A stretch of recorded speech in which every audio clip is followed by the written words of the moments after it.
Hey guys, Gavin Gear here from UltimateReloader.com.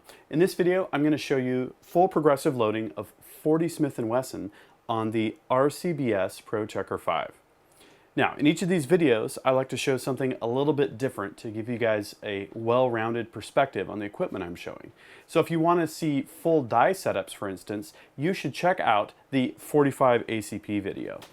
In this video, we're going to do something a little bit different by using the RCBS pistol bullet feeder. I'll go over some quick setup steps on that and show full progressive loading with this great setup. Let's get started.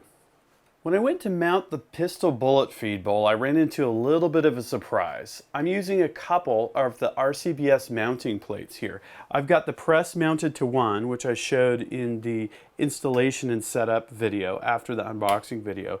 But then I mounted another one behind here, and I recall with the Pro 2000 being able to bolt the RCBS pistol feed support column behind it. Well, on this press, because it's a little bit deeper, that didn't leave enough fore-aft room here for the spring tube to be in the proper position. So the solution was just to use a couple of 5/8 inch washers here that stack up to about a 1/4 inch thick, and to bolt it down on the side using one base plate, which is good. You can get by with only one.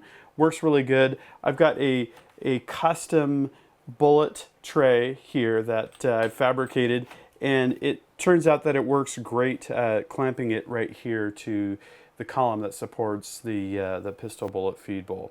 So just a couple of notes about the spatial orientation in terms of what's going to work with the Pro Chucker 5 and the RCBS pistol bullet feeder. Once your dies are fundamentally set up, it's time to insert the pistol bullet feed die. Now, it's important to note that you've got to have the right insert in there, the plastic collet. It's actually nylon. Here we're using a number 2. They've got little dashes on them that indicate the different diameters that are used for different calibers. So I've inserted the appropriate collet. I've got the circlip holding that in. Next, we can screw the die down. And then we're gonna have it a little bit high here at first. We've got the turned down end facing up. We're gonna slip our collar over that. Now we can plug the unit in, which is going to collate the bullets.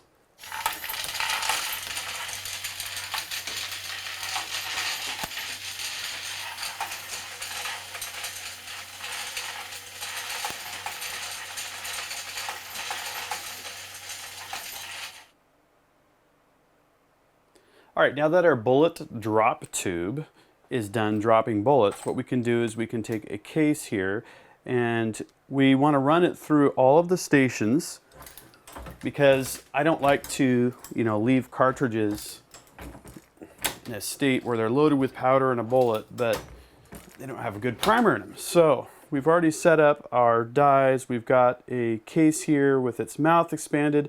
RCBS instructions indicate to go 30 thousandths over the diameter of the case. I went 20, seems to work good. I do like to avoid overbelling the case because it is hard on the brass. Okay, so now we raise the ram to the top of the stroke.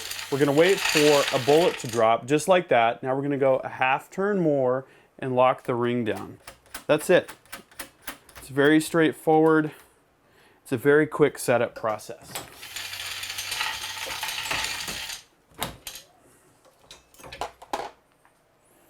Now, it's always important to check your cartridges with a case gauge. Here I've got an L.E. Wilson case gauge, and all we have to do here is drop the cartridge into the top, and we can see here actually it doesn't go all the way in. That means we need to double check what we've got going on. That means that this cartridge as is not likely to chamber in any firearm. Now, if we want to get really particular, here I've got the Lone Wolf barrel. That's the 40 Smith & Wesson conversion kit drop-in barrel that I'm going to be using in the Glock 20 that I'll be firing this ammo from. So if we really want to know where we're at, we can push this in, and we can feel that headspace against the case mouth there. So I know, because this drops in easily, that I'm okay. But if I wanted this ammunition to unquestionably chamber in any firearm, I would probably use something like a Lee factory crimp die and then check it again in the L.E. Wilson case gauge. It's better to be safe than sorry, especially when you're loading bulk ammo. All right, so now that we've got the press fully set up, it's time for progressive loading of 40 Smith & Wesson.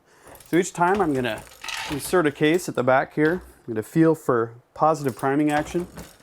Feel is actually really good on this press. You can tell what's going on with the priming system. Got our bullets feeding there, which is good. I like to start off a little bit slower and then pick up the pace when I'm confident about my setup. Doing a visual each time on the powder here. Can't skip that step.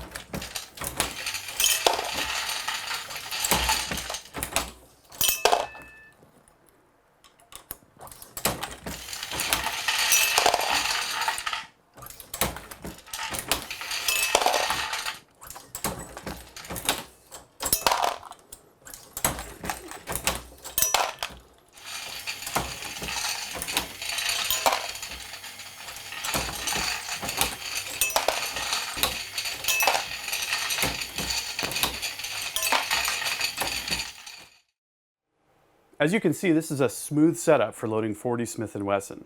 And as usual, if you want the full story with a lot more detail, please go to ultimatereloader.com. I've got a link in the video description here. And if you like my videos, by all means, please subscribe. We'll see you later.